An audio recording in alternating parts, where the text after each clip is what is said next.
Isso aqui é um país movido pelos trens.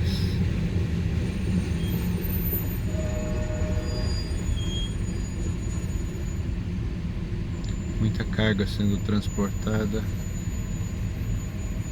pelos trens. Beijo pra vocês.